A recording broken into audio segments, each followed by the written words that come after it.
Ketika Arman Wibowo menyebutku sebagai orang dermawan yang kelewat baik di acara pertemuan keluarga akhir tahun di kantor, aku hanya tersenyum dan permisi ke kamar kecil. Saat aku kembali, aku sudah memutuskan bahwa dia akan membayar untuk setiap kata-kata kejam itu.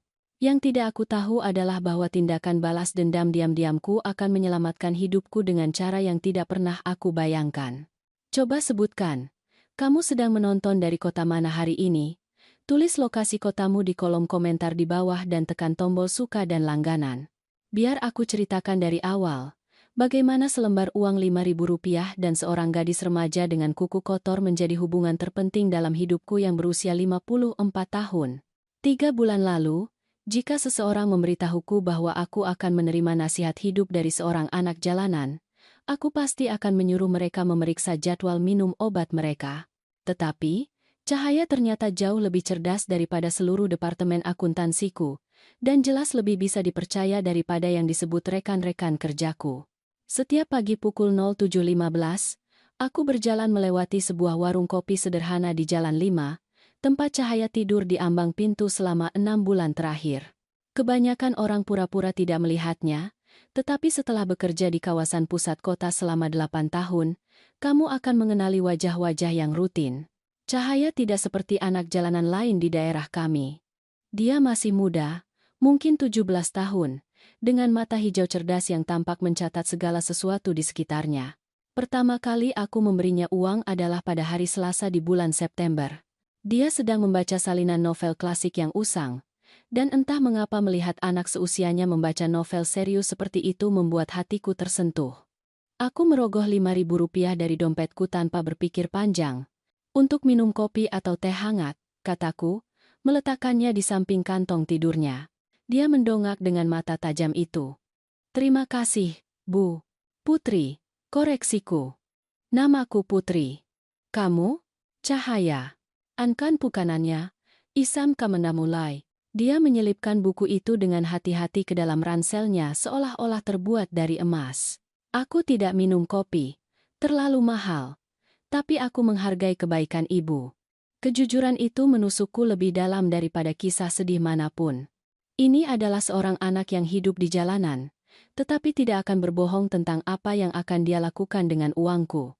Sejak saat itu, aku mendapati diriku mampir ke sudutnya setiap pagi, kadang dengan uang, kadang dengan sebungkus nasi goreng, selalu hanya untuk beberapa menit percakapan yang telah menjadi bagian terbaik dari hariku. Cahaya sudah berada di jalanan sejak ia tidak lagi berada di panti asuhan 8 bulan sebelumnya. Dia sangat cerdas, dengan selera humor sinis yang mengingatkanku pada diriku di usia itu, saat aku masih percaya bisa mengubah dunia melalui tekad dan semangat murni. Jadi, bagaimana kisah hidup ibu, Putri? Dia bertanya padaku suatu pagi di bulan Oktober sambil membuka bungkusan lemper yang aku bawakan untuknya. Ibu tidak terlihat seperti zombie korporat khas yang bekerja di gedung itu. Aku tertawa tanpa sadar. Zombie korporat? Itu kejam sekali. Tapi akurat. Dia mengangkat alisnya, menggigit lempernya. Sayangnya, ya. Aku membetulkan blazer kuku. Tiba-tiba sadar betapa kaku dan tidak nyamannya pakaian kerjaku. Aku seorang akuntan di firma Arman Wibowo dan rekan. Sudah 8 tahun di sana. Dan hampir setiap hari aku merasa perlahan-lahan membatu di mejaku. Mengapa ibu tidak keluar saja? Pertanyaan yang begitu sederhana dari seorang remaja. Namun, itu adalah pertanyaan yang sudah aku hindari selama bertahun-tahun. Kenyataannya, aku sudah terlalu nyaman dalam kesengsaraanku. Cukup nyaman untuk tetap tinggal, tetapi tidak cukup nyaman untuk bahagia. Ini rumit, kataku, yang selalu dikatakan orang dewasa ketika mereka tidak mau mengakui bahwa mereka takut.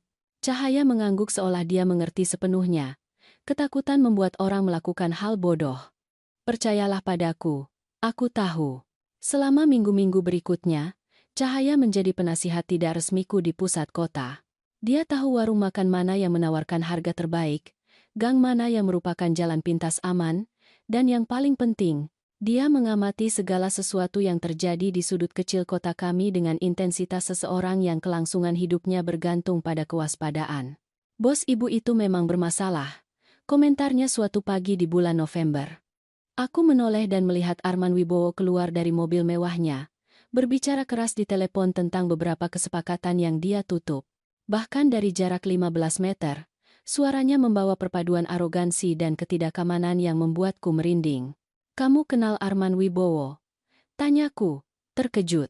Aku tahu dia parkir di tempat yang dilarang 2 kali seminggu, berteriak pada sekretarisnya melalui jendela kantor, dan merasa dirinya hebat karena mengendarai mobil yang harganya lebih mahal daripada penghasilan kebanyakan orang dalam 2 tahun. Cahaya mengusap tangannya pada tisu yang aku bawakan bersama soto ayamnya. Juga, dia tipe orang yang pura-pura tidak melihat anak jalanan kecuali ada audiens yang bisa melihatnya beramal. Penilaian itu sangat akurat, hingga membuatku tertawa terbahak-bahak. "Kamu seharusnya menjadi psikolog, Cahaya. Kamu membaca orang lebih baik daripada siapapun yang aku kenal. Keahlian untuk bertahan hidup," katanya sederhana. "Ketika kamu di jalanan, salah membaca orang bisa membuatmu celaka." "Atu saya takuna bully, tekan gagali zudo." Ketika bulan Desember tiba dan udara pagi semakin dingin, aku mulai membawakan Cahaya pakaian hangat selain sarapan. Dia tidak pernah meminta apapun, tetapi dia menerima pemberianku dengan rasa syukur yang tidak pernah terasa dibuat-buat atau manipulatif. Dia tulus dengan cara yang membuat sebagian besar orang dewasa dalam hidupku tampak seperti aktor yang memainkan peran. "Putri, boleh aku bertanya sesuatu?" kata Cahaya pada suatu pagi Selasa yang sangat dingin. "Tentu saja. Mengapa ibu peduli?" "Maksudku, aku bersyukur, jangan salah paham.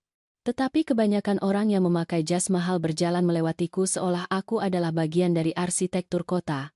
Ibu berhenti dan berbicara denganku seolah aku benar-benar manusia. Aku memikirkan pertanyaan itu sejenak, memperhatikan para komuter awal terburu-buru melewati kami dengan mata terpaku pada ponsel mereka. "Mungkin karena kamu mengingatkanku bahwa masih ada orang sungguhan di dunia ini, hampir setiap hari di tempat kerja. Aku merasa dikelilingi oleh robot yang diprogram hanya untuk peduli pada margin keuntungan dan politik kantor." Cahaya mengangguk penuh pertimbangan. Rekan-rekan kerja ibu terdengar menyebalkan. Itu terlalu halus. Aku melirik jam tanganku, menyadari aku harus segera naik ke atas. Terkadang, satu-satunya percakapan jujur yang aku miliki lagi hanyalah denganmu. "Takkah halanya merakuntihannya? Takkah na merakuthaya suhannya?" "Yah, itu menyedihkan," kata Cahaya sambil menyeringai, tapi juga sedikit membuatku tersanjung. Saat aku berjalan menuju gedung kantor pagi itu, aku tidak tahu bahwa hubunganku dengan Cahaya akan menjadi faktor terpenting yang membuatku tetap hidup. Terkadang, persahabatan yang paling penting datang dari tempat yang paling tidak terduga, dan terkadang seorang remaja yang tidak punya apa-apa untuk dipertahankan, melihat bahaya yang sama sekali tidak disadari oleh orang dewasa yang memiliki segalanya untuk dilindungi. Siang itu, aku memperhatikan Arman Wibowo dan Ayu Wijaya sedang melakukan percakapan yang tampak intens di ruang rapat. Bahasa tubuh mereka serius, bersekongkol, dan ketika Ayu melirik ke arahku melalui dinding kaca, sesuatu yang dingin menetap di perutku. Ayu Wijaya telah bekerja di firma Arman Wibowo, rekan selama 3 tahun. Sejak saat itu, Arman merekrutnya dari firma pesaing dengan janji kenaikan jabatan cepat dan komisi yang lebih tinggi. Dia menarik dengan cara yang terpelihara dengan hati-hati, yang membutuhkan waktu dan uang yang signifikan, dengan rambut pirang yang ditata sempurna dan pakaian yang harganya lebih mahal dari mobilku. Sejak hari pertama, Ayu memperjelas bahwa dia menganggap dirinya ditakdirkan untuk hal-hal yang lebih besar daripada firma akuntansi menengah di pusat kota Jakarta Selatan. Dia terus-menerus berbicara tentang acara jaringan, koneksi penting, dan peluang investasi, seolah-olah mengucapkan kata-kata itu cukup sering akan mewujudkan kekayaan yang jelas dia yakini pantas dia dapatkan. Hubungan Ayu dengan Arman rumit, seperti halnya hubungan di kantor yang selalu terjadi ketika ambisi bercampur dengan ketertarikan. Mereka tidak berpacaran, tetapi jelas ada sesuatu yang terjadi di antara mereka yang melampaui kerja sama profesional. Mereka merencanakan sesuatu. Cahaya mengamati pada hari Kamis pagi, memperhatikan Arman dan Ayu tiba di kantor bersama untuk ketiga kalinya minggu itu. "Merencanakan apa?" tanyaku, mengikuti tatapannya. "Aku belum tahu, tapi aku bisa tahu dari bahasa tubuh mereka. Mereka bersemangat tentang sesuatu, seolah-olah mereka berbagi rahasia yang membuat mereka merasa kuat." Cahaya telah membungkus dirinya dengan jaket tebal yang aku belikan minggu sebelumnya, tetapi dia masih menggigil kedinginan di bulan Desember. Orang terlihat seperti itu ketika mereka akan melakukan sesuatu yang mereka tahu tidak seharusnya. Aku mempelajari Arman dan Ayu lebih hati-hati saat mereka memasuki gedung. Cahaya benar. Jelas ada energi di antara mereka yang terasa dipenuhi antisipasi. Mungkin mereka hanya mengerjakan proposal klien besar. Saranku, meskipun sesuatu di perutku mengatakan bahwa bukan itu masalahnya. Mungkin, kata Cahaya, tetapi dia tidak terdengar yakin. Hati-hati saja, Putri. Aku pernah melihat tatapan itu sebelumnya, dan itu biasanya berarti masalah bagi seseorang. Di tempat kerja hari itu, aku mendapati diriku lebih memperhatikan interaksi Arman dan Ayu.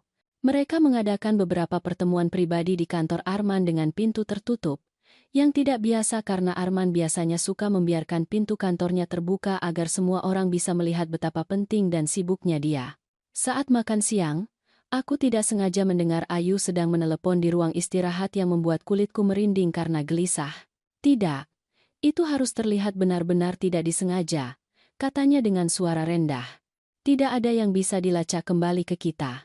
Ketika dia melihatku berdiri di ambang pintu, ekspresi Ayu segera bergeser ke senyum profesionalnya yang biasa. Hai, Putri, hanya berurusan dengan sedikit drama keluarga. Kamu tahu bagaimana rasanya? Aku mengangguk dan kembali ke mejaku, tetapi aku tidak bisa menghilangkan perasaan bahwa apapun yang direncanakan Ayu tidak ada hubungannya dengan keluarga. Frasa, terlihat benar-benar tidak disengaja, terus terngiang di benakku sepanjang sore. Malam itu, aku menyebutkan percakapan itu kepada Cahaya selama obrolan pagi kami yang entah bagaimana telah berevolusi menjadi pemeriksaan malam juga. Dia bilang itu harus terlihat tidak disengaja? Mata Cahaya menajam dengan minat. Itu bukan pembicaraan drama keluarga, Putri. Itu merencanakan semacam penipuan atau lebih buruk. Kamu pikir aku berprasangka? Cahaya menggelengkan kepalanya dengan tegas. Ibu bersikap cerdas. Percaya insting ibu tentang orang-orang ini. Aku sudah mengawasi mereka selama berbulan-bulan, dan tidak satu pun dari mereka adalah apa yang mereka pura-pura. Maksudmu? Arman Wibowo bertingkah seperti dia adalah pengusaha besar, tetapi pembayaran mobilnya sudah menunggak 3 bulan. Aku mendengarnya di telepon dengan bank bulan lalu, memohon perpanjangan lagi, dan Ayu Wijaya, dia hidup jauh di luar kemampuannya. Semuanya desainer, makan malam mahal, belanja terus-menerus.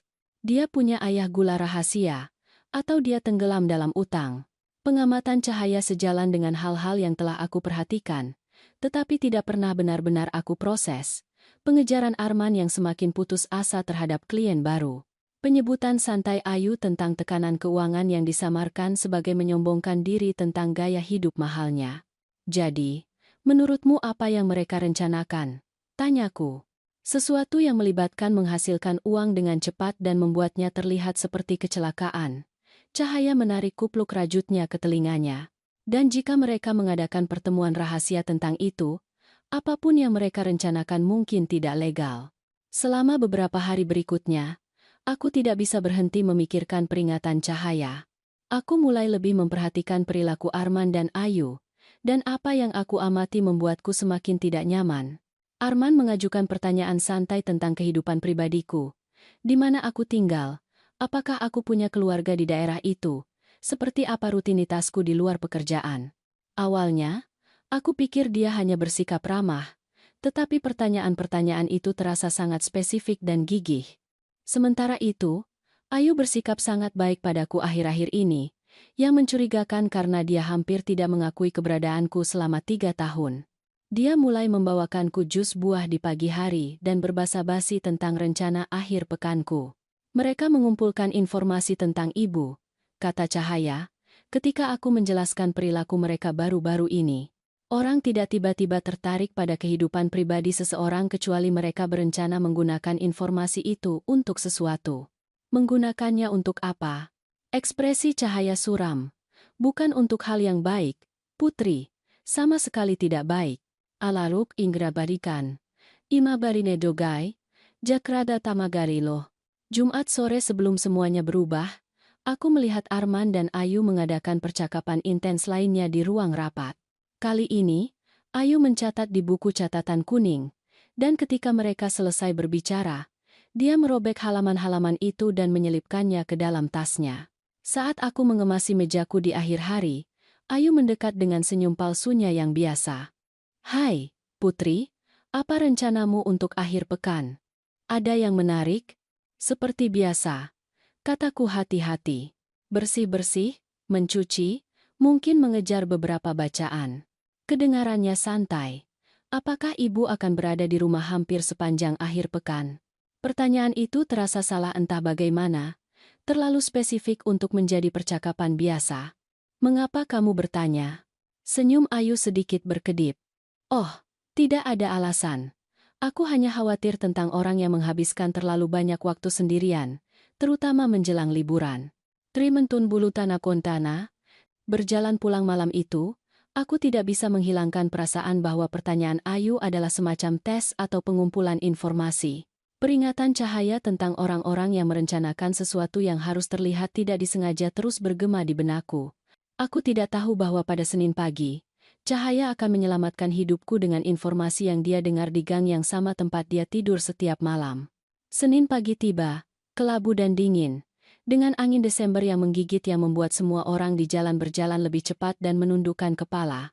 Aku menemukan Cahaya di tempatnya yang biasa, tetapi ada sesuatu yang berbeda tentang sikapnya. Dia gelisah, waspada dengan cara yang mengingatkanku pada kucing yang merasakan badai mendekat.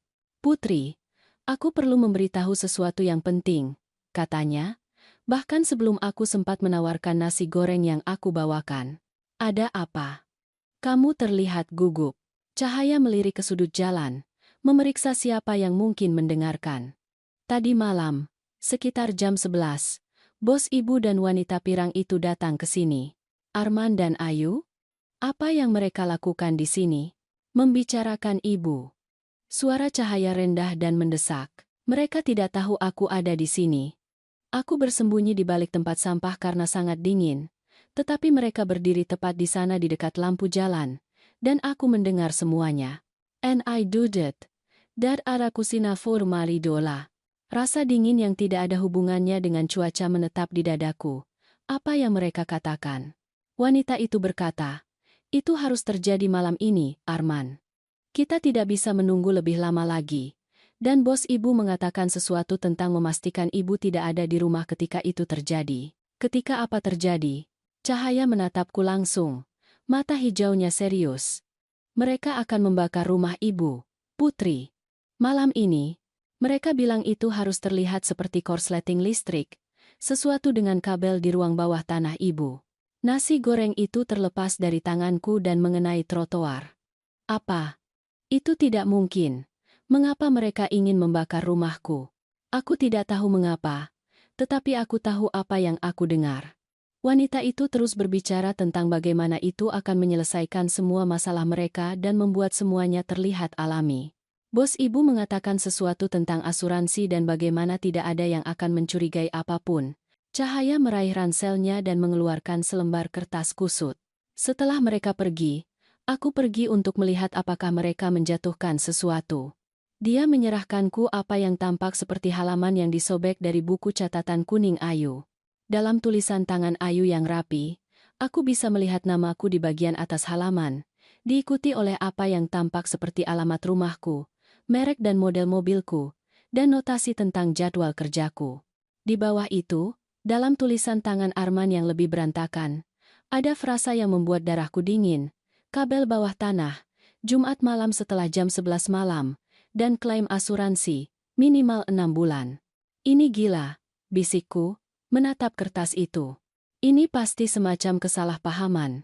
"Putri, tatap aku." Suara Cahaya tegas.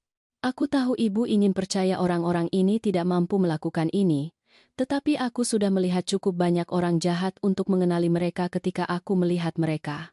Bos ibu dan wanita itu berencana melakukan pembakaran, dan mereka berencana melakukannya ketika ibu seharusnya tidur di rumah itu. Kenyataan dari apa yang Cahaya katakan mulai meresap. Arman dan Ayu tidak hanya berencana menghancurkan propertiku. Mereka merencanakan sesuatu yang bisa dengan mudah membunuhku jika aku berada di rumah ketika itu terjadi. Tapi kenapa? Apa yang mungkin mereka peroleh dari membakar rumahku? Aku tidak tahu. Tetapi aku mendengar cukup banyak untuk mengetahui ini nyata. Ibu tidak bisa pulang malam ini, Putri, dan ibu perlu menghubungi polisi.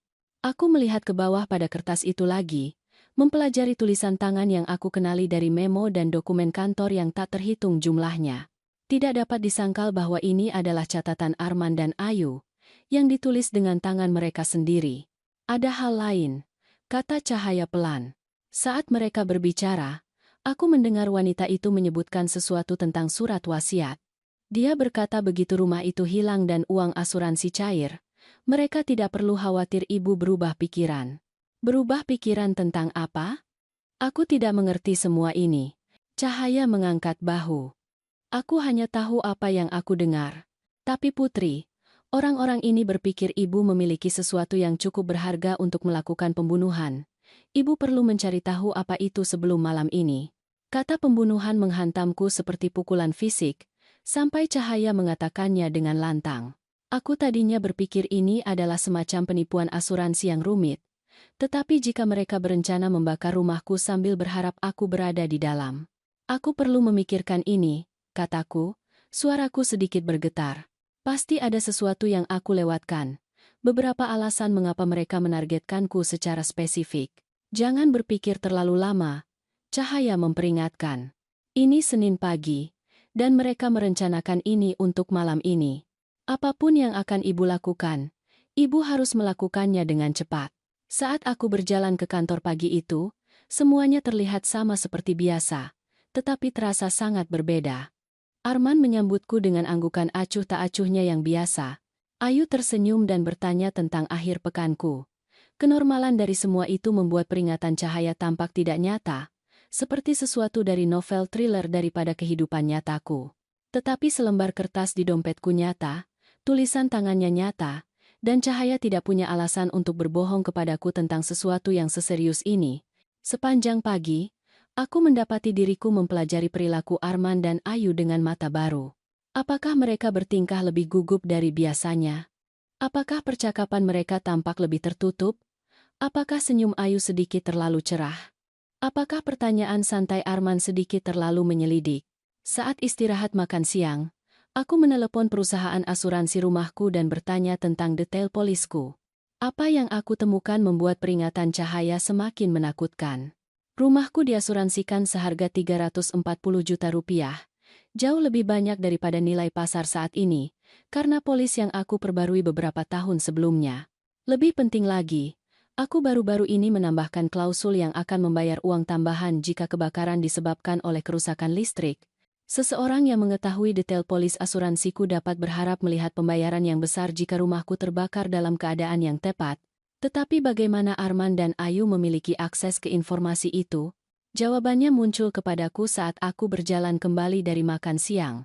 6 bulan lalu, Arman telah meminta semua karyawan untuk memberikan informasi kontak darurat dan detail asuransi yang diperbarui untuk tujuan penggajian.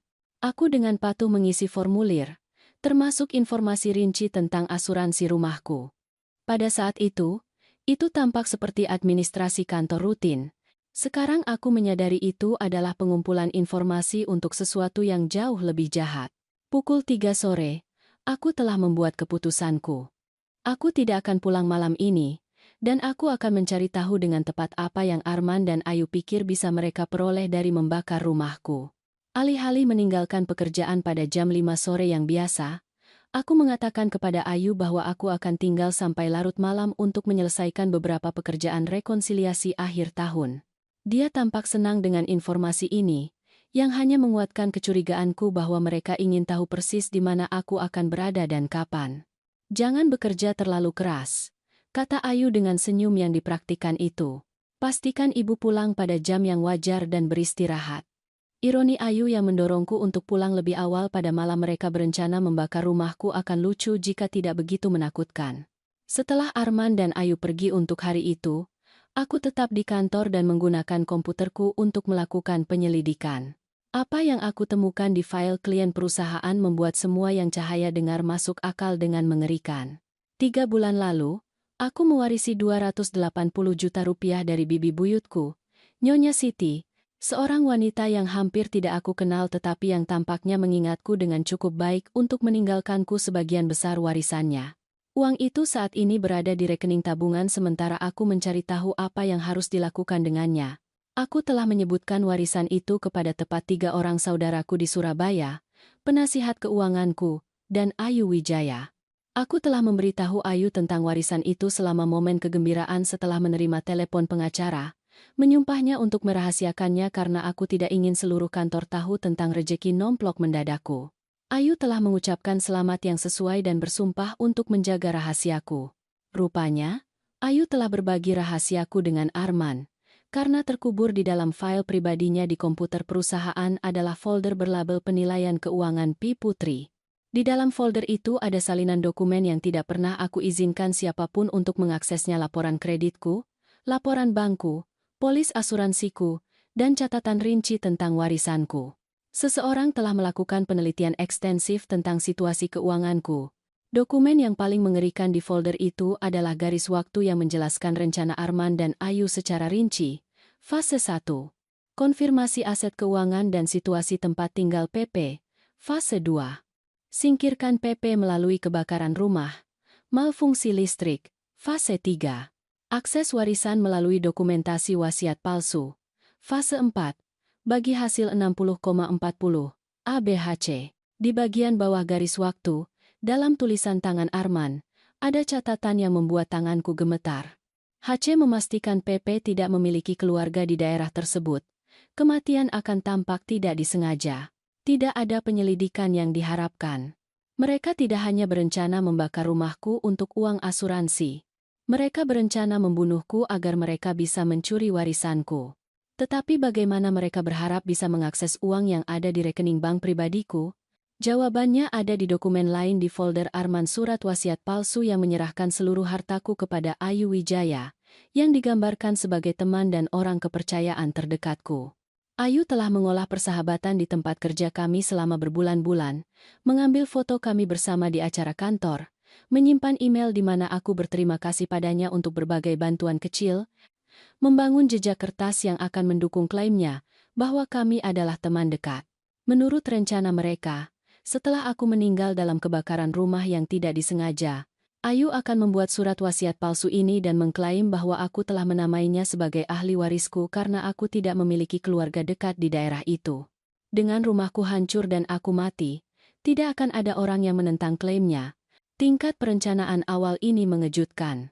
Mereka telah merencanakan pembunuhanku selama berbulan-bulan, dengan hati-hati mengumpulkan informasi dan membuat dokumentasi yang akan memungkinkan mereka mencuri semua yang aku miliki.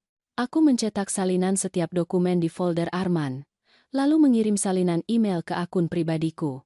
Pada saat aku meninggalkan kantor malam itu, aku memiliki cukup bukti untuk mengirim Arman dan Ayu ke penjara karena konspirasi untuk melakukan pembunuhan. Tetapi pertama, aku harus melewati malam itu. Aku berkendara ke sebuah hotel di seberang kota dan check-in dengan nama gadis, membayar tunai untuk kamar di lantai 3 dengan pemandangan ke tempat parkir. Kemudian aku menelepon Cahaya di nomor telepon yang dia berikan padaku untuk keadaan darurat. Aku tahu mengapa mereka ingin membakar rumahku. Kataku padanya. Ini bukan hanya tentang uang asuransi. Mereka mencoba membunuhku agar mereka bisa mencuri warisanku. Ada Tara Tudam. Astaga, Putri, kita bicara tentang berapa banyak uang? Hampir 300 juta rupiah. Cahaya terdiam sejenak. Itu pasti uang pembunuhan. Orang-orang telah membunuh untuk jumlah yang jauh lebih sedikit dari itu. Aku punya bukti seluruh rencana mereka. Aku mencetak semuanya dari komputer Arman.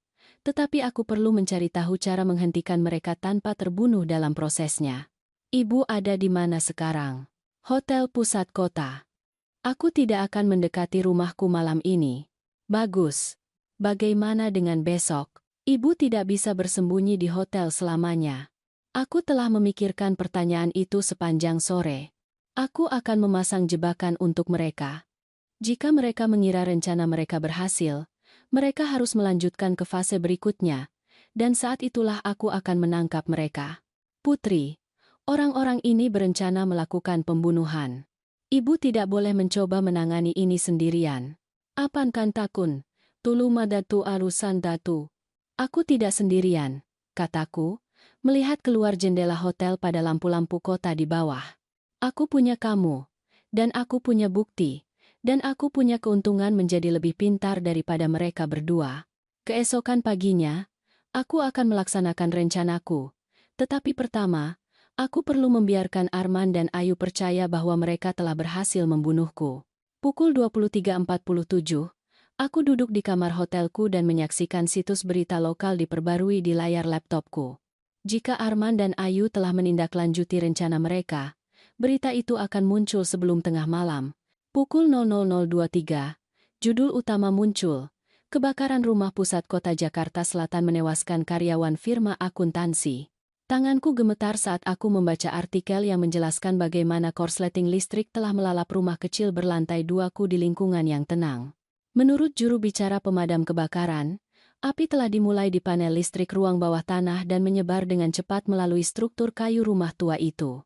Korban telah diidentifikasi sebagai Putri Santika, 54, seorang akuntan di firma Arman Wibowo, rekan. Santika tampaknya tertidur ketika api dimulai dan dicekik oleh asap sebelum dia bisa melarikan diri. Tubuhnya ditemukan dari kamar tidur lantai 2. Korban. Tubuhku. Menurut situs berita, aku secara resmi sudah mati. Aku menelepon nomor darurat Cahaya. Kamu baik-baik saja? Dia menjawab pada dering pertama. Aku hidup, tetapi menurut berita, aku sudah mati. Mereka benar-benar melakukannya, Cahaya. Mereka membakar rumahku. Apakah ada yang terluka? Tidak, karena aku tidak ada di sana. Tetapi berita melaporkan bahwa mereka menemukan mayat di rumah itu. Cahaya terdiam sejenak. Itu tidak mungkin kecuali, Putri, apakah mereka benar-benar membunuh orang lain dan menaruh mayat itu di rumah ibu? Pikiran itu belum terpikir olehku. Tetapi itu sangat mungkin. Aku tidak tahu. Tetapi jika mereka melakukannya, ini berubah dari pembakaran dan percobaan pembunuhan menjadi pembunuhan yang sebenarnya. Ibu perlu menghubungi polisi sekarang. Belum.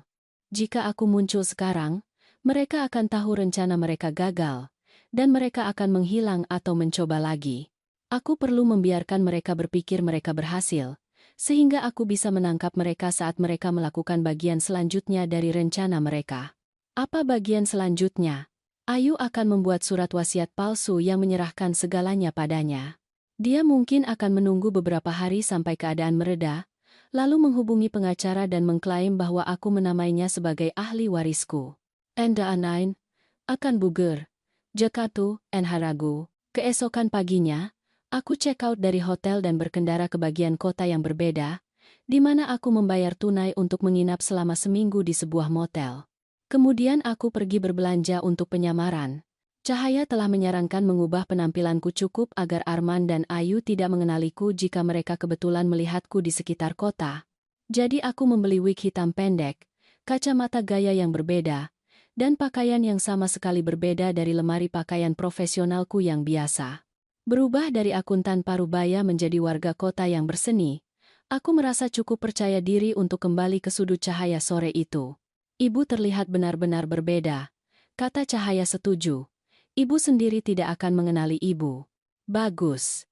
Sekarang aku butuh kamu untuk membantuku mengawasi Arman dan Ayu.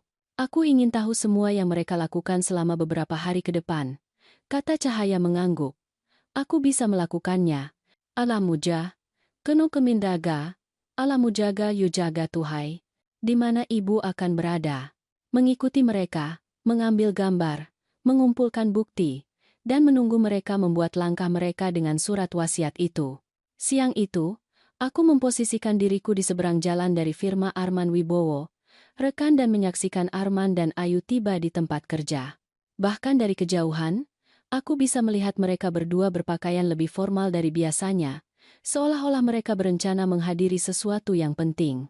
Ayu membawa tas kulit yang belum pernah aku lihat sebelumnya, dan sikap Arman tampak sangat percaya diri dan bersemangat. Mereka terlihat seperti orang yang baru saja memecahkan masalah besar.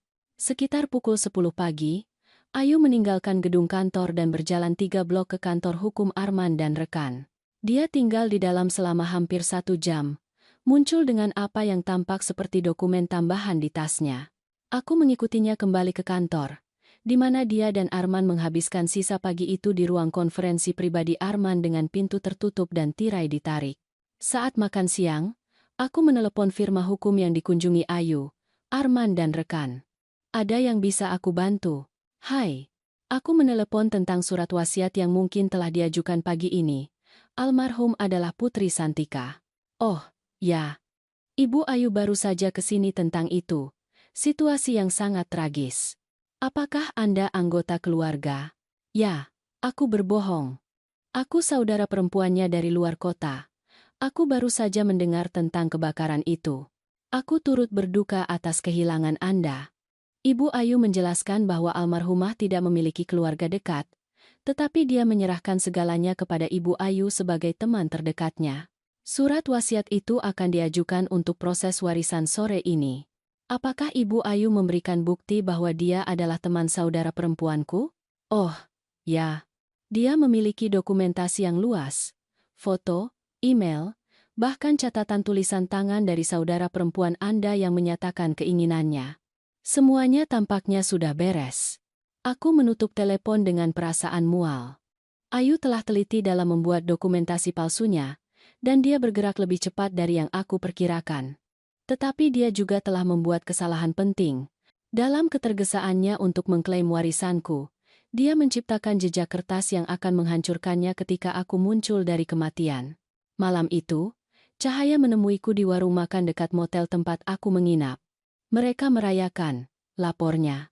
Mereka berdua meninggalkan pekerjaan lebih awal dan pergi ke restoran mewah di pusat kota. Aku tidak bisa cukup dekat untuk mendengar apa yang mereka katakan. Tetapi mereka pasti sedang bersulang dengan jus buah.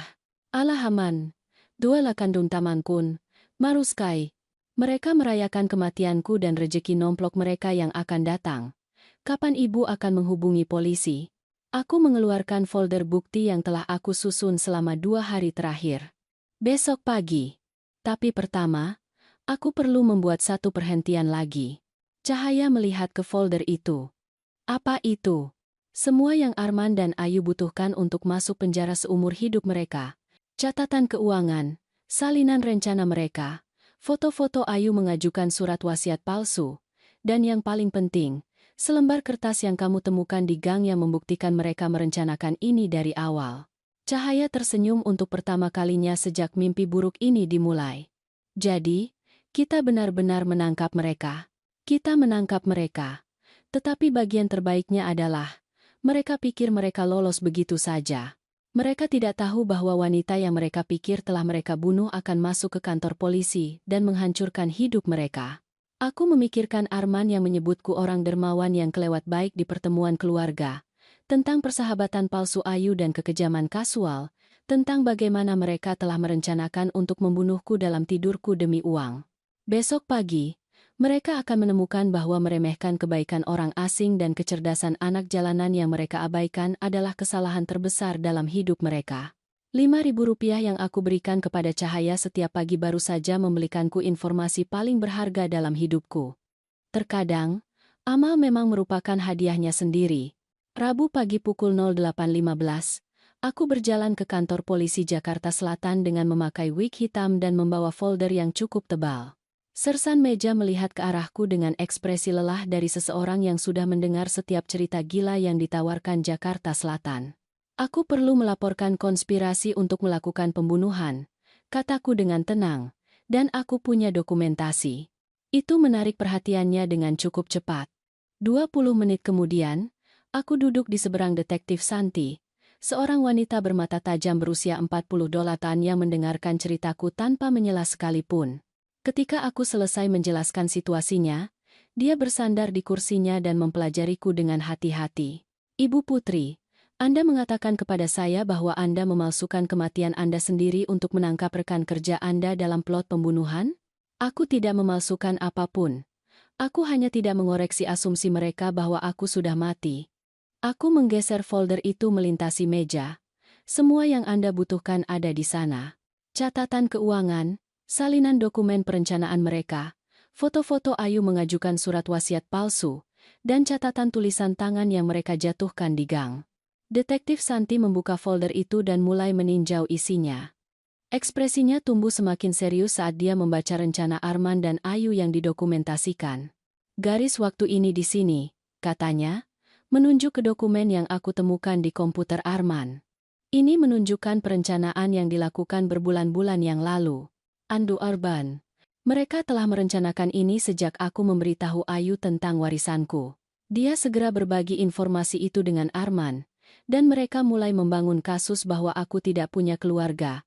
Jadi tidak ada yang akan mempertanyakan kematianku. Tentang itu, kata Detektif Santi, mendongak dari kertas-kertas itu. Ada sesuatu yang perlu Anda ketahui tentang kebakaran itu. Rasa dingin menetap di perutku. Bagaimana? Kami memang menemukan mayat di rumah Anda. Seorang wanita, kira-kira usia dan perawakan Anda. Dia sudah meninggal setidaknya 12 jam sebelum api dimulai. Ruangan itu tampak sedikit berputar. Mereka benar-benar membunuh seseorang? Tampaknya begitu. Korban mengalami trauma kepala yang signifikan yang terjadi sebelum kebakaran. Seseorang membunuh wanita ini dan menempatkan tubuhnya di rumah Anda untuk membuatnya terlihat seperti Anda meninggal dalam kobaran api. Aku merasa mual. Rencana pelarianku berhasil. Tetapi seorang wanita tak bersalah telah meninggal menggantikanku. Apakah Anda tahu siapa dia?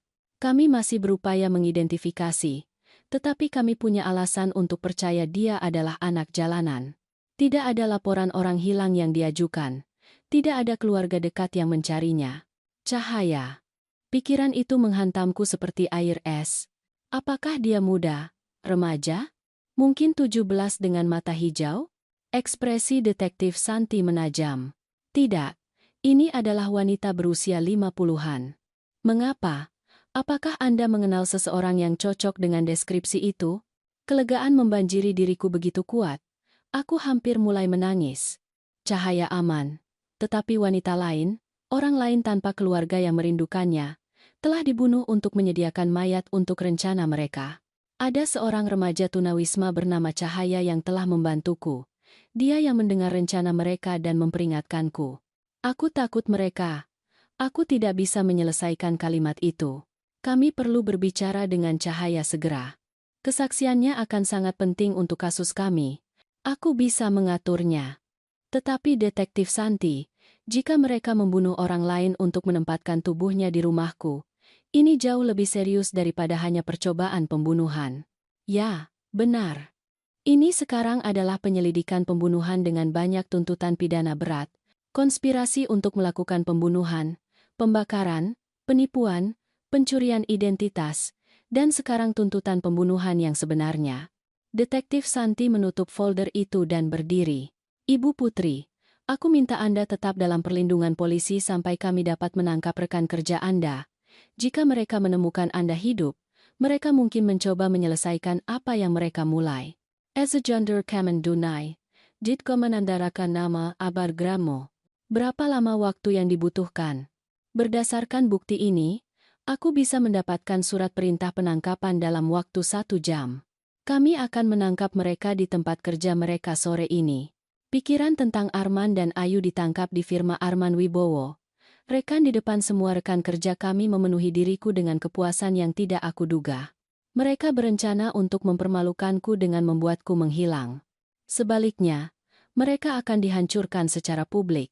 Ada satu hal lagi, kata Detektif Santi, saat kami bersiap meninggalkan kantornya. Surat wasiat palsu yang Ayu ajukan. Dia dijadwalkan bertemu dengan pengadilan warisan besok pagi untuk memulai proses transfer aset. Dia bergerak sangat cepat untuk mendapatkan akses ke uang Anda, yang berarti dia akan terkejut ketika dia menemukan bahwa orang mati biasanya tidak muncul untuk menentang surat wasiat mereka sendiri. Detektif Santi tersenyum getir. Aku pikir kami bisa mengatur agar Anda hadir di pertemuan itu. Tidak ada yang lebih mengejutkan daripada korban pembunuhan yang masuk ke pengadilan. Sore itu, aku duduk di mobil polisi tanpa tanda di luar firma Arman Wibowo, rekan dan menyaksikan melalui jendela berwarna saat Detektif Santi dan 3 petugas lainnya berjalan ke gedung tempat aku bekerja selama 8 tahun. Cahaya berada di sampingku di kursi belakang, setelah setuju untuk memberikan pernyataan saksinya untuk mendukung kasus itu. Dia diam sejak mengetahui tentang wanita yang dibunuh yang ditemukan di rumahku. Putri, bagaimana jika mereka membunuhku sebagai gantinya? Dia bertanya dengan lembut. Bagaimana jika mereka memutuskan seorang remaja tunawisma lebih mudah ditangkap daripada wanita acak? Tapi mereka tidak melakukannya. Kamu terlalu cerdas, terlalu hati-hati. Kamu mendengar rencana mereka dan memperingatkanku. Dan sekarang mereka akan membayar untuk apa yang mereka lakukan. Bisa saja aku yang ada di rumah itu. Aku berbalik untuk melihatnya. Anak pemberani ini yang telah menyelamatkan hidupku hanya karena aku memperlakukannya seperti manusia selama beberapa bulan. Tapi tidak. Dan setelah hari ini, mereka tidak akan pernah menyakiti siapapun lagi. Antananjay, entandamkan malilu, tapi bulugai. Melalui jendela gedung kantor, aku bisa melihat keributan di lantai 3 tempat departemen akuntansi kami berada. Karyawan lain berkumpul di lorong, mungkin mencoba mencari tahu mengapa polisi menangkap Arman dan Ayu di tengah hari kerja. 20 menit kemudian, Detektif Santi muncul dari gedung dengan Arman dan Ayu di borgol. Bahkan dari seberang jalan, aku bisa melihat kejutan dan kepanikan di wajah mereka saat mereka dimasukkan ke mobil polisi terpisah. Arman terus melihat sekeliling dengan liar, seolah-olah dia berharap melihatku menonton dari suatu tempat di dekatnya. Wajah Ayu dingin seperti batu, sudah menghitung langkah selanjutnya, bahkan saat mereka membacakan hak-haknya. Bagaimana rasanya? Tanya Cahaya, memperhatikan mobil polisi itu melaju pergi. Jujur? Rasanya seperti keadilan. Mereka pikir mereka bisa membunuhku dan mencuri uangku karena aku hanyalah seorang akuntan parubaya tanpa keluarga yang peduli dengan apa yang terjadi padaku. Tetapi mereka salah. Mereka salah tentang banyak hal. Mereka meremehkan kecerdasanku. Mereka meremehkan kecerdasan jalananmu. Dan mereka jelas meremehkan berapa banyak bukti yang akan mereka tinggalkan ketika mereka menjadi serakah. Detektif Santi kembali ke mobil kami dan meluncur ke kursi depan. Kedua tersangka sudah ditahan. Kami menemukan bukti tambahan di meja Ayu, termasuk salinan cadangan surat wasiat palsu dan proyeksi keuangan rinci tentang bagaimana mereka berencana membagi warisan Anda.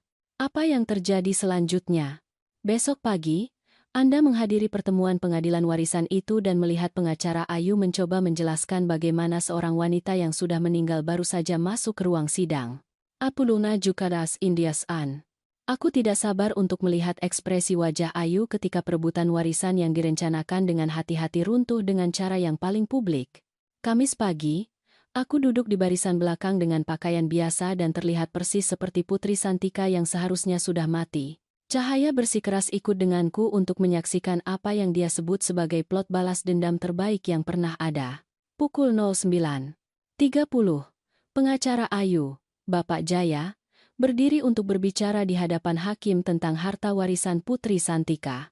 Yang mulia, kami di sini hari ini untuk memulai proses warisan untuk almarhumah klien kami, yang meninggal secara tragis dalam kebakaran rumah awal pekan ini. Hakim melihat ke bawah pada dokumennya, dan penerima warisan hadir. Ya, Yang mulia. Ayu Wijaya telah memberikan dokumentasi yang luas yang membuktikan persahabatannya yang erat dengan almarhumah. Tribunnya. Anamaru Kepalan Karyari Luskam, Janan Minia. Siapa yang menunjuk Ibu Ayu sebagai satu-satunya ahli warisnya? Saat itulah aku berdiri.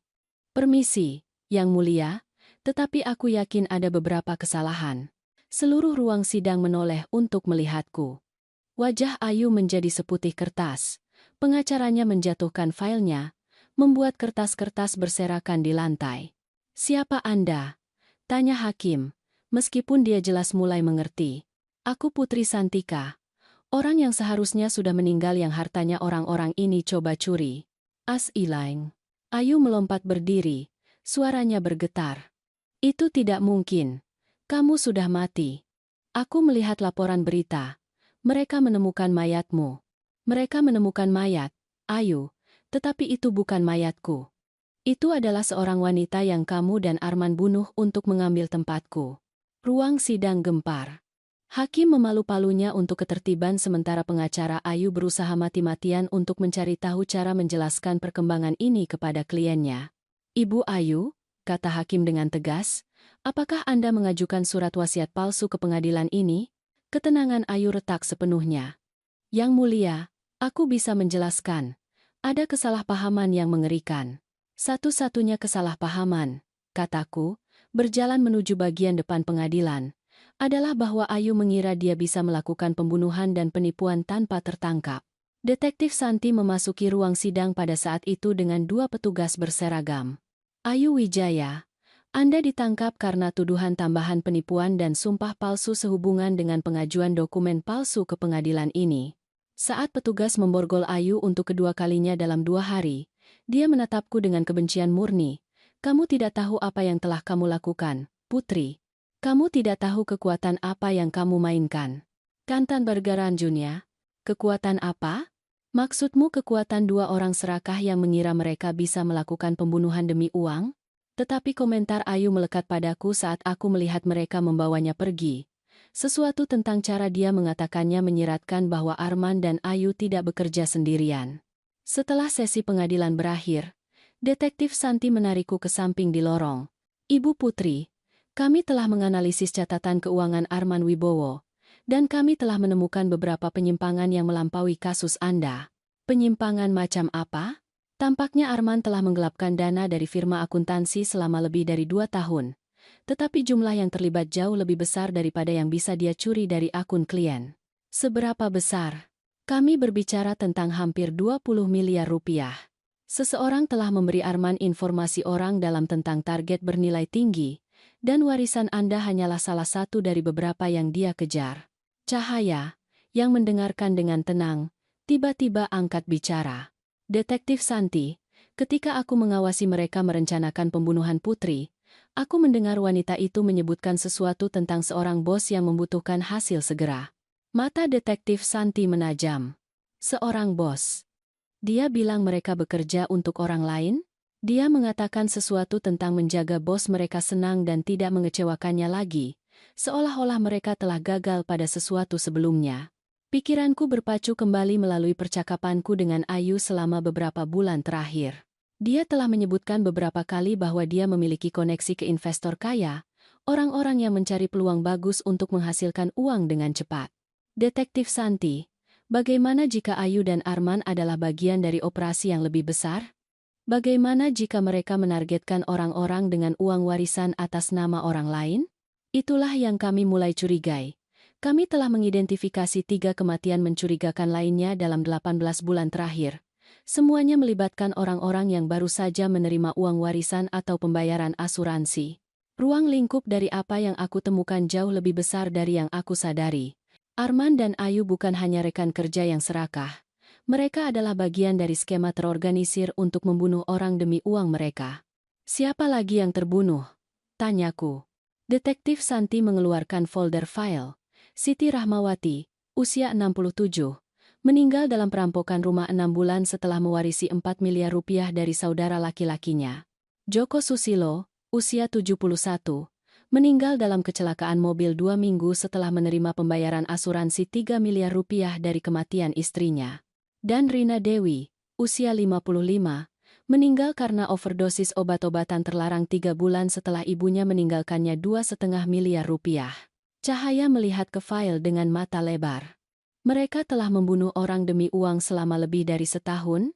Tampaknya begitu. Dan berdasarkan catatan keuangan yang kami pulihkan, seseorang membayar Arman dan Ayu persentase dari setiap pencurian yang berhasil. Berapa persentasenya? 20%. Yang berarti orang lain menyimpan 80% lainnya dari uang yang mereka curi dari korban pembunuhan. Aku merasa mual memikirkan berapa banyak orang yang telah meninggal demi uang warisan mereka sementara polisi menyelidiki kematian mereka sebagai kejahatan atau kecelakaan acak. Apakah Anda tahu siapa bos mereka? Detektif Santi menggelengkan kepalanya. Belum, tetapi kami akan mencari tahu. Arman dan Ayu menghadapi banyak tuduhan pembunuhan sekarang dan salah satu dari mereka akan berbicara untuk menyelamatkan diri mereka dari hukuman penjara seumur hidup. Saat kami meninggalkan gedung pengadilan, Cahaya berjalan di sampingku dengan tenang selama beberapa blok sebelum akhirnya berbicara. Putri, bagaimana jika mereka datang mengejar ibu lagi? Bagaimana jika bos mereka memutuskan ibu terlalu berbahaya untuk dibiarkan hidup? Aku juga bertanya-tanya hal yang sama. Jika Arman dan Ayu adalah bagian dari organisasi kriminal yang lebih besar, kelangsungan hidupku dan terungkapnya operasi mereka menjadikanku ancaman signifikan bagi siapapun yang menjalankan skema itu. Kalau begitu kita harus lebih pintar dari mereka, kataku. Tetapi Cahaya, kamu sudah melakukan cukup banyak. Kamu menyelamatkan hidupku dan kamu membantu menangkap banyak pembunuh. Kamu tidak harus menempatkan dirimu dalam risiko lagi. Cahaya berhenti berjalan dan menatapku dengan serius. Putri, orang-orang ini membunuh seorang wanita tak bersalah dan menaruh mayatnya di rumah ibu. Mereka telah membunuh setidaknya 3 orang lain yang kita ketahui. Aku tidak akan menjauh dari ini sampai siapapun yang berada di baliknya di penjara. Melihat remaja yang berani dan bertekad ini, aku menyadari bahwa donasi Rp5.000 pagiku telah membelikanku jauh lebih banyak daripada sarapan untuk seorang anak jalanan. Mereka telah membelikanku kesetiaan seseorang yang mengerti lebih baik daripada kebanyakan orang dewasa bahwa terkadang kamu harus melawan orang-orang yang berpikir mereka dapat menghancurkan orang lain tanpa konsekuensi. Baiklah, kataku, tapi kita lakukan ini dengan hati-hati dan kita lakukan ini dengan cerdas. Yang tidak aku tahu adalah bahwa percakapan kami sedang didengar oleh seseorang yang sudah memutuskan bahwa baik Cahaya maupun aku perlu menghilang secara permanen. Jumat pagi membawa pengunjung tak terduga ke kamar hotelku. Aku sedang minum kopi dan membaca liputan berita tentang penangkapan Arman dan Ayu ketika seseorang mengetuk pintu kamarku dengan lembut. Melalui lubang intip, aku melihat seorang pria berpakaian rapi berusia 60 kerapakan memegang apa yang tampak seperti dokumen hukum. Dia terlihat seperti seorang pengacara, tetapi ada sesuatu tentang posturnya yang tampak salah, terlalu tegang untuk kunjungan hukum rutin. Siapa itu? Aku memanggil melalui pintu. Ibu Putri, nama saya Bapak David, jawabnya. Aku seorang pengacara yang mewakili beberapa klien yang perlu membahas situasi dengan Arman Wibowo dan Ayu Wijaya. Aku tetap mengunci rantai dan membuka pintu cukup lebar untuk melihatnya dengan jelas. Klien apa?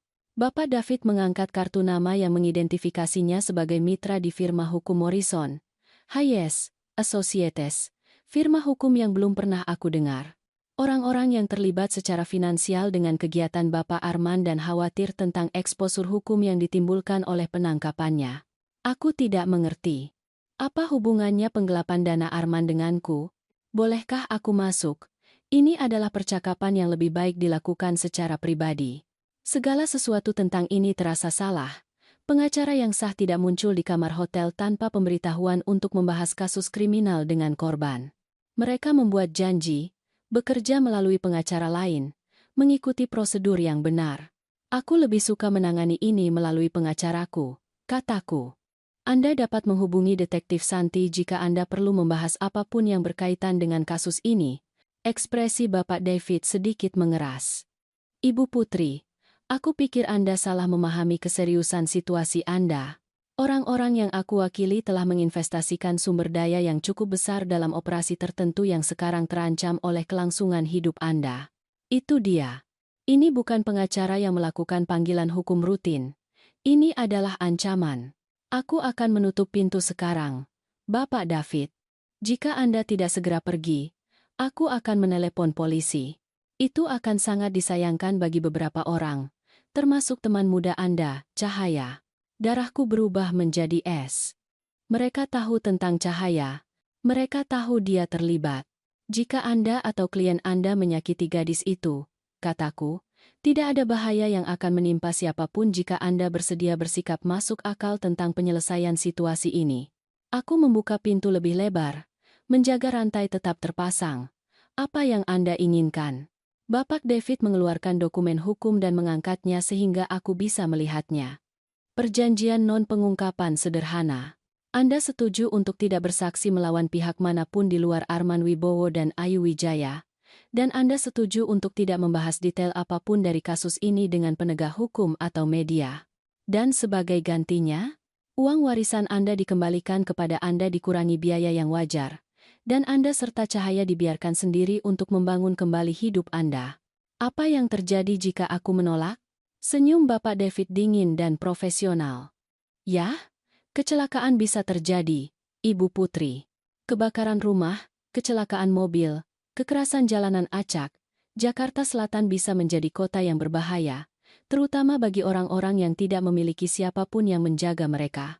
Anda mengancam akan membunuhku. Aku menawarkan Anda kesepakatan bisnis yang menguntungkan semua orang yang terlibat. Pilihannya ada di tangan Anda. Aku menatap dokumen di tangannya, mengerti bahwa aku melihat ultimatum dari siapapun yang telah menjalankan operasi pembunuhan demi uang Arman dan Ayu. Bagaimana aku tahu Anda akan menepati janji Anda?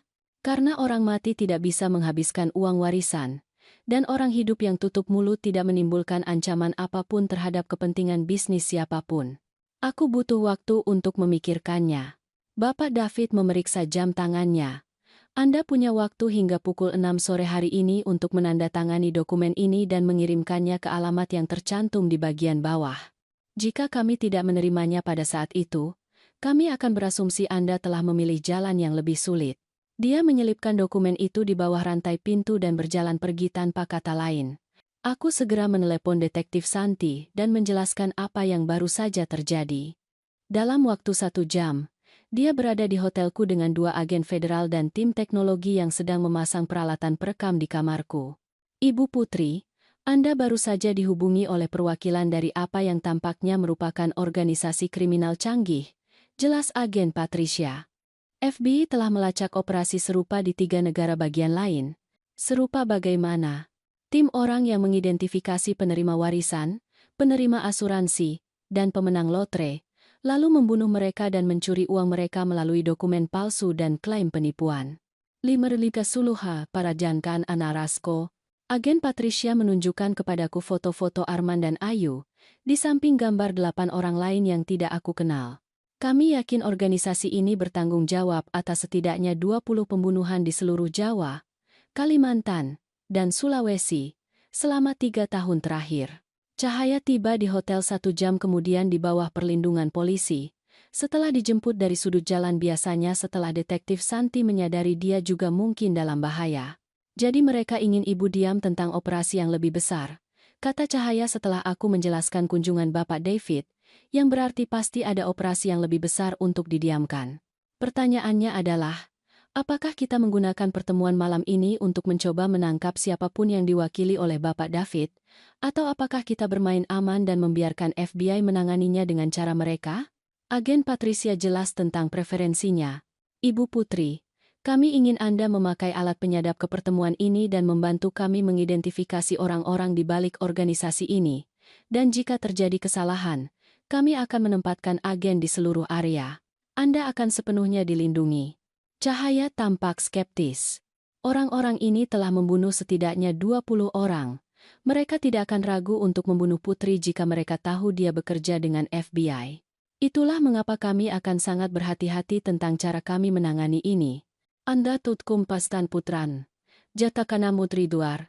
Aku melihat perjanjian non-pengungkapan yang ditinggalkan Bapak David, mempelajari alamat tempat aku seharusnya mengirimkannya malam itu. Lokasinya adalah gudang di distrik industri Jakarta. Persis jenis area terpencil di mana hal-hal buruk terjadi pada orang-orang yang terlalu banyak bertanya. Aku akan melakukannya, kataku, tetapi aku ingin Cahaya di suatu tempat yang aman saat ini terjadi. Tentu saja, kami akan menempatkannya dalam perlindungan polisi sampai operasi ini selesai. 5.556, saat sore berlalu dan tim FBI bersiap untuk pertemuan malam, aku tidak bisa menghilangkan perasaan bahwa kami berjalan ke sesuatu yang jauh lebih berbahaya daripada yang disadari siapapun. Orang-orang di balik operasi ini telah membunuh orang tak bersalah selama bertahun-tahun tanpa tertangkap. Mereka memiliki sumber daya yang cukup untuk mempekerjakan pengacara, membayar operator seperti Arman dan Ayu, dan mengancam saksi federal. Ancaman percaya diri Bapak David menyiratkan bahwa mereka memiliki rencana cadangan untuk menghadapi orang-orang yang tidak bekerja sama dengan kesepakatan bisnis mereka. Pukul 17.30, agen Patricia memasangkanku alat penyadap dan mengulang rencana itu sekali lagi. Anda menyerahkan dokumen yang belum ditandatangani dan memberitahu mereka bahwa Anda membutuhkan lebih banyak waktu untuk mempertimbangkan tawaran mereka. Cobalah untuk membuat mereka menjelaskan lebih banyak tentang operasi mereka, mengidentifikasi orang lain yang terlibat, dan memberi kami cukup informasi untuk menutup seluruh jaringan mereka. Dan jika mereka tidak mau bicara, jika mereka memutuskan untuk membunuhku di tempat, itu tidak akan terjadi. Kami akan memantau semuanya, dan tim tanggap kami akan berada di posisi untuk campur tangan jika perlu. Cahaya memelukku sebelum aku pergi untuk pertemuan itu.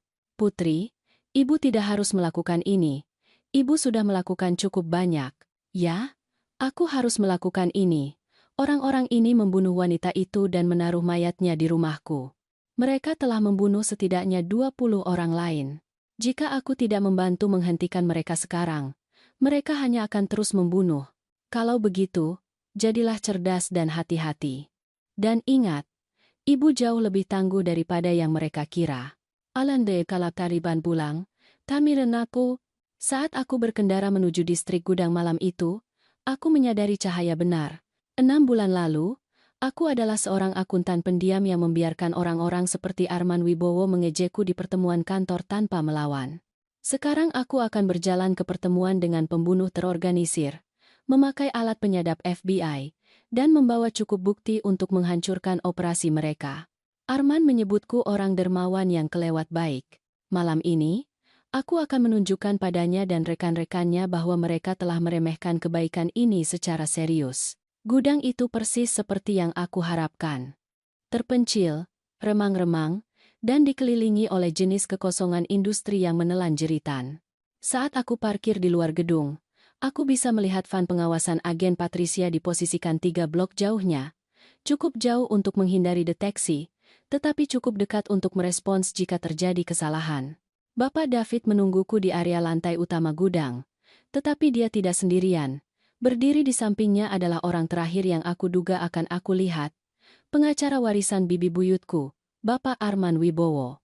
"Halo, Putri," kata Arman dengan jenis senyum yang membuat kulitku merinding. "Aku dengar kamu mengalami beberapa kesulitan dengan teman-teman kita, Arman dan Ayu." Potongan-potongan itu menyatu begitu cepat hingga membuatku pusing. Arman Wibowo lah yang memiliki akses ke informasi tentang penerima warisan.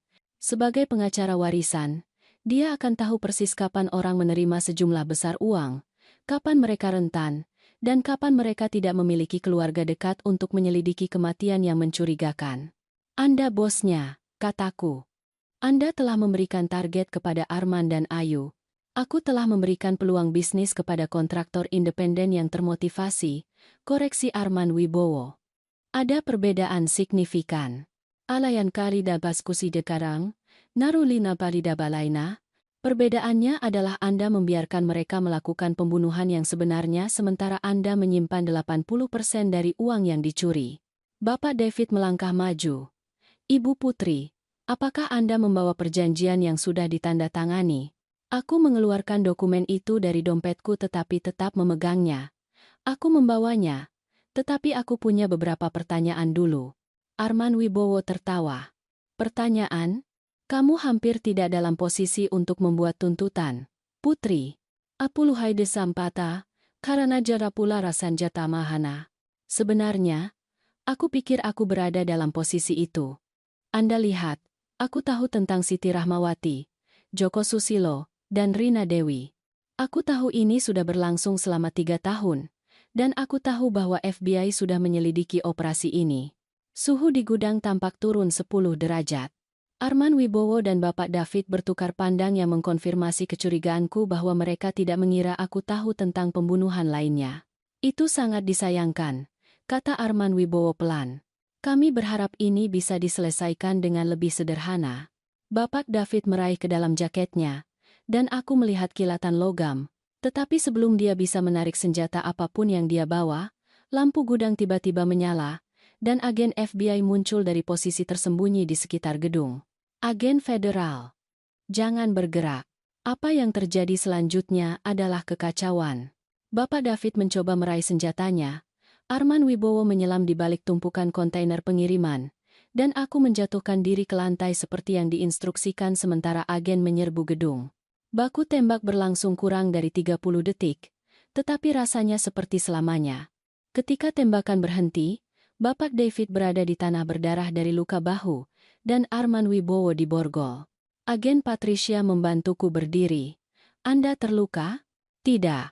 Tapi itu menakutkan." "Enku tututu nambifania dien." "Anda melakukannya dengan sempurna. Alat penyadap merekam semua yang kami butuhkan." Arman Wibowo baru saja mengaku menjalankan operasi pembunuhan multinegara. Saat para medis merawat Bapak David dan agen lain memproses TKP, Arman Wibowo menatapku dengan kebencian murni. "Kamu tidak tahu apa yang telah kamu korbankan dariku," geramnya. Miliaran rupiah dalam operasi yang direncanakan dengan hati-hati, bertahun-tahun kerja pengembangan. Bagus, kataku. Mungkin keluarga korban Anda akhirnya bisa mendapatkan keadilan. Agen Patricia menarikku ke samping saat para tersangka dimasukkan ke ambulans dan mobil polisi. Ibu Putri, ada hal lain yang perlu Anda ketahui. Kami menemukan catatan keuangan di mobil Arman Wibowo yang menunjukkan operasi ini bahkan lebih besar dari yang kami duga. Seberapa besar? Mereka tidak hanya menargetkan penerima warisan. Mereka juga mengejar pemenang lotre, penerima asuransi, dan orang tua dengan rekening pensiun yang besar. Kami berbicara tentang jaringan yang mungkin telah membunuh lebih dari 50 orang dalam 5 tahun terakhir. Ruang lingkupnya mengejutkan. Arman Wibowo telah secara sistematis membunuh orang demi uang mereka di berbagai provinsi, menggunakan pengacara, akuntan, dan profesional lainnya untuk mengidentifikasi target dan membuat dokumentasi yang diperlukan untuk mencuri aset mereka. Apa yang terjadi sekarang? Arman Wibowo dan Bapak David akan menghadapi tuntutan pembunuhan federal di berbagai yurisdiksi. Arman dan Ayu akan menghadapi tuntutan sebagai kaki tangan dalam puluhan pembunuhan. Dan Anda serta Cahaya akan menjadi saksi kunci dalam salah satu penuntutan kejahatan terorganisir terbesar dalam sejarah Jawa. Linja Kanaru. Arajunggarmamen. Baharajunggarmen. Saat kami meninggalkan gudang, aku menyadari bahwa percakapan kopi pagiku dengan Cahaya secara tidak sengaja telah mengungkap salah satu operasi kriminal paling canggih di negara ini. Apakah mereka semua akan masuk penjara seumur hidup mereka? Arman Wibowo sendiri menghadapi lebih dari 50 tuduhan pembunuhan tingkat pertama. Perjalanan kembali ke hotel memberiku waktu untuk memproses semua yang telah terjadi. 6 hari lalu, aku adalah seorang akuntan pendiam yang diejek di pertemuan kantor. Malam ini, aku telah membantu FBI menangkap kepala organisasi kriminal yang bertanggung jawab atas puluhan pembunuhan. Cahaya menungguku di lobi hotel di bawah perlindungan FBI. Dan ketika dia melihatku berjalan melalui pintu, wajahnya bersinar dengan kelegaan. Apa? Ibu berhasil menangkap mereka? Kami menangkap mereka semua. Arman Wibowo, Bapak David, Arman, Ayu, seluruh operasi. Next, Ayanai. Bagaimana rasanya menjadi pahlawan pemberantas kejahatan? Aku tertawa, merasa lebih ringan daripada yang aku rasakan selama bertahun-tahun. Rasanya seperti keadilan. Tetapi saat kami duduk di restoran hotel merayakan bersama agen Patricia dan detektif Santi, Cahaya mengajukan pertanyaan yang menggangguku sepanjang malam. Putri, bagaimana Arman Wibowo tahu ibu menginap di hotel ini? Agen Patricia mendongak dari kopinya. Maksudmu? Bapak David tahu persis di mana menemukan Putri pagi ini. Dia tahu tentang aku. Dia tahu detail tentang keterlibatan kami dalam kasus ini yang tidak ada dalam laporan publik manapun. Cahaya benar, aku menyadari. Arman Wibowo tahu hal-hal yang hanya diketahui oleh seseorang yang memiliki akses ke penyelidikan polisi. Ekspresi agen Patricia menjadi serius. Anda menyarankan ada kebocoran dalam penegakan hukum? Aku menyarankan bahwa operasi yang begitu canggih, berjalan selama bertahun-tahun tanpa tertangkap, mungkin mendapat bantuan dari orang-orang di posisi berwenang. Suasana perayaan di restoran menguap saat kami semua menyadari bahwa menangkap Arman Wibowo mungkin belum mengakhiri ancaman itu. Jika ada polisi atau agen federal yang korup terlibat dalam operasi itu, maka Cahaya dan aku masih dalam bahaya dari orang-orang yang memiliki lencana dan akses ke informasi perlindungan saksi. Kami perlu menempatkan Anda berdua dalam perlindungan federal segera, kata agen Patricia, mengeluarkan ponselnya. Saat dia membuat pengaturan untuk keamanan kami, aku melihat Cahaya dan menyadari bahwa petualangan kami dalam memberantas kejahatan masih jauh dari selesai. 3 minggu kemudian, aku duduk di gedung pengadilan federal di Jakarta, bersiap untuk bersaksi di hadapan Dewan Juri tentang jaringan pembunuhan Arman Wibowo dan penyelidikan korupsi yang meledak dari pertemuan gudang kami. Agen Patricia benar tentang koneksi penegak hukum. Operasi Arman Wibowo telah dilindungi oleh 2 detektif polisi, seorang jaksa, dan seorang petugas masa percobaan federal yang telah memberinya informasi tentang penyelidikan yang sedang berlangsung. Cahaya berada di sampingku di ruang tunggu saksi, terlihat sangat nyaman dalam setelan jas yang dibelikan FBI untuk kesaksiannya. Gugup. Tanyanya. Takut. Aku mengakui. Kamu? Enggak. Orang-orang ini mencoba membunuh kita. Ingat? Sekarang kita bisa menghancurkan mereka secara hukum. Ini adalah bagian yang baik. Selama 3 minggu terakhir, ruang lingkup operasi Arman Wibowo terus bertambah. Penyelidikan FBI di 7 provinsi telah menemukan bukti setidaknya 73 pembunuhan yang dilakukan oleh berbagai tim operator yang bekerja di bawah arahan Arman Wibowo. Arman dan Ayu hanyalah satu tim di antara banyak tim, menargetkan penerima warisan. Tim lain fokus pada pemenang lotre, penerima asuransi, dan orang tua dengan aset besar. Hal yang masih membuatku terkejut, kata Cahaya, adalah Arman Wibowo adalah pengacara bibi buyut ibu. Dia tahu tentang warisan ibu bahkan sebelum ibu tahu. Wahyu itu sangat mengganggu. Arman Wibowo telah menargetkan ahli waris kliennya sendiri, menggunakan informasi dari perencanaan warisan untuk mengidentifikasi orang-orang yang akan segera menerima sejumlah besar uang tanpa keluarga dekat untuk menyelidiki kematian mereka. Bibi buyutku mungkin menceritakan segalanya tentang aku selama pertemuan mereka. Bagaimana aku tinggal sendirian? Bagaimana aku tidak punya keluarga dekat di daerah itu? Dia merencanakan pembunuhanku bahkan sebelum aku tahu aku mewarisi uang. Tapi dia membuat satu kesalahan. Apa itu? Cahaya menyeringai. Dia meremehkan kekuatan uang kopi Rp5.000 dan kebaikan manusia yang tulus. Ketika namaku dipanggil untuk bersaksi, aku berjalan ke ruang dewan juri, membawa folder berisi salinan setiap dokumen, foto, dan bukti yang telah aku dan Cahaya kumpulkan. Selama 2 jam, aku menceritakan kisah bagaimana percakapan harian dengan seorang remaja tunawisma telah mengungkap jaringan kriminal yang mencakup banyak provinsi dan melibatkan pejabat penegak hukum yang korup. Para anggota Dewan Juri sangat tertarik pada garis waktu peristiwa dan bagaimana Arman Wibowo telah menggunakan posisinya sebagai pengacara warisan untuk menargetkan orang-orang yang rentan. Ibu Putri, salah satu juri bertanya, apa yang membuat Anda memutuskan untuk mempercayai peringatan Cahaya tentang kebakaran itu? Cahaya telah mengamati semua yang terjadi di daerah kami selama berbulan-bulan. Dia memperhatikan pola yang aku lewatkan karena aku terlalu fokus pada rutinitas kerjaku. Ketika dia memberitahuku bahwa dia mendengar Arman dan Ayu berencana membakar rumahku, aku tahu dia mengatakan yang sebenarnya karena dia tidak punya alasan untuk berbohong. Alasia kulimu lamora, asara suatamang. Bukin dari, dan Anda tidak pernah curiga bahwa pengacara bibi buyut Anda mungkin terlibat? Tidak sampai aku melihat Arman Wibowo di gudang. Tetapi melihat ke belakang, itu masuk akal. Dia memiliki akses ke semua informasi tentang penerima warisan, dan dia memiliki pengetahuan hukum untuk membuat dokumen palsu yang akan lolos dari pemeriksaan awal. Alaina sarasayan adam parasutu tahara.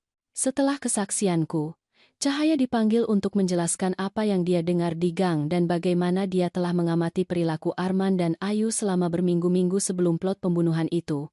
Hal yang tidak dipahami orang tentang menjadi tunawisma, kata Cahaya kepada Dewan Juri, adalah bahwa Anda menjadi tidak terlihat bagi sebagian besar orang dewasa. Mereka tidak memperhatikan Anda, yang berarti mereka mengatakan dan melakukan hal-hal di sekitar Anda yang tidak akan pernah mereka lakukan jika mereka ingat Anda ada di sana. Bisakah Anda jelaskan apa yang Anda dengar Bapak Arman dan Ibu Ayu diskusikan? Cahaya mengeluarkan buku catatan di mana dia telah menuliskan semua yang dia ingat dari malam itu. Mereka berbicara tentang memastikan Putri tidak ada di rumah ketika api dimulai, tetapi mereka juga menyebutkan bahwa rumah itu perlu terbakar cukup panas untuk menghancurkan bukti apapun.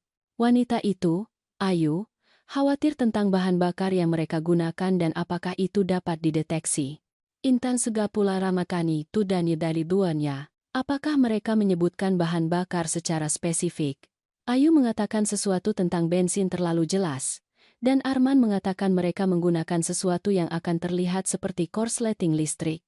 Mereka telah merencanakan semuanya. Ketika Cahaya menyelesaikan kesaksiannya, agen Patricia menemui kami di lorong. Dewan Juri memilih untuk mendakwa Arman Wibowo atas 73 tuduhan pembunuhan tingkat pertama, bersama dengan konspirasi dan tuntutan pemerasan. Arman dan Ayu juga menghadapi banyak tuntutan pembunuhan. Bagaimana dengan polisi yang korup? Didakwa. Seluruh jaringan selesai. Saat kami meninggalkan gedung pengadilan, aku dan Cahaya berjalan menuruni tangga bersama menuju mobil yang akan membawa kami kembali ke Jakarta Selatan. Jadi, apa sekarang? Tanya Cahaya. Ibu kaya, orang jahat di penjara, dan ibu terkenal karena membantu memecahkan salah satu kasus kriminal terbesar dalam sejarah Jawa. Itu benar. Perusahaan asuransi telah membayar untuk rumahku, warisanku utuh, dan beberapa outlet berita telah menawarkan untuk membayar hak untuk menceritakan kisahku. Sekarang aku mencari tahu apa yang harus dilakukan dengan sisa hidupku, kataku. Bagaimana denganmu? FBI menawarkan untuk membantumu masuk kuliah. Cahaya berhenti berjalan dan menatapku dengan serius. Sebenarnya, aku punya ide yang berbeda. Atanidung kaluria, cukenadang. Apa itu? Ibu tahu bagaimana Arman Wibowo mampu menjalankan operasi ini selama bertahun-tahun karena orang-orang seperti aku tidak terlihat oleh kebanyakan orang dewasa? Bagaimana jika itu tidak selalu terjadi? Aku menunggunya melanjutkan. Bagaimana jika kita memulai bisnis yang mempekerjakan orang-orang seperti aku, anak jalanan, orang-orang yang hidup di jalanan, untuk bekerja sebagai penyelidik dan konsultan keamanan? Kita bisa membantu orang yang khawatir menjadi sasaran penjahat. Andenamkar, dan Gudu, itu adalah ide yang brilian. Cahaya telah membuktikan bahwa orang-orang yang hidup di jalanan sering mengamati hal-hal yang dilewatkan oleh penegak hukum dan keamanan swasta. Cahaya, itu jenius. Dan kita bisa menggunakan uang warisan ibu untuk memulainya. Sebut saja semacam malaikat jalanan investigasi. Aku melihat remaja yang luar biasa ini yang telah menyelamatkan hidupku, membantu mengungkap jaringan kriminal besar, dan sekarang mengusulkan untuk mengubah keterampilan bertahan hidupnya menjadi bisnis yang dapat membantu orang lain. Kamu ingin menjadi mitra bisnisku. Aku ingin memastikan apa yang terjadi pada ibu tidak pernah terjadi pada orang lain. Dan aku ingin membuktikan bahwa anak jalanan jauh lebih cerdas dan lebih berharga daripada yang dipikirkan kebanyakan orang. Ani Kandatua Sinajuman, Santan Minda. 6 bulan kemudian, malaikat jalanan investigasi memiliki 15 karyawan. Semuanya mantan individu tunawisma yang telah dilatih dalam pengawasan, teknik investigasi, dan keamanan pribadi.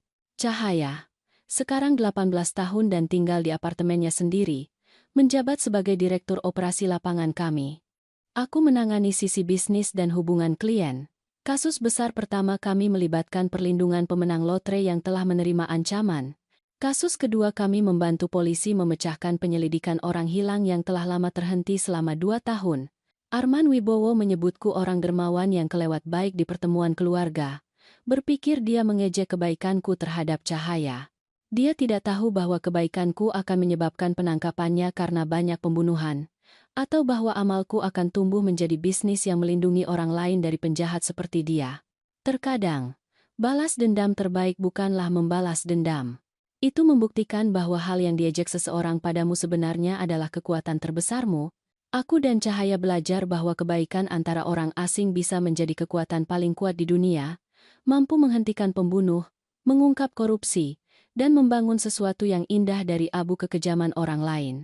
Rp5.000 yang aku berikan kepada Cahaya setiap pagi membelikanku jauh lebih banyak daripada uang kopi untuk seorang remaja tunawisma. Mereka membelikanku seorang teman, mitra bisnis, dan bukti bahwa memperlakukan orang dengan martabat benar-benar dapat menyelamatkan nyawa. Seperti yang suka dikatakan Cahaya, kami mengubah hinaan Arman Wibowo menjadi pernyataan misi kami. Malaikat jalanan investigasi, melindungi orang-orang yang penting. Dan di kantor kami di pusat kota Jakarta Selatan, kami menyimpan salinan berbingkai dari berita utama surat kabar dari hari Arman Wibowo dijatuhi hukuman. Remaja tunawisma dan akuntan mengungkap jaringan pembunuhan. Beberapa hari, diremehkan oleh orang-orang kejam adalah keuntungan yang kamu butuhkan untuk menghancurkan mereka sepenuhnya. Terima kasih sudah mendengarkan. Jangan lupa untuk berlangganan dan jangan ragu untuk berbagi cerita Anda di komentar. Suara Anda penting.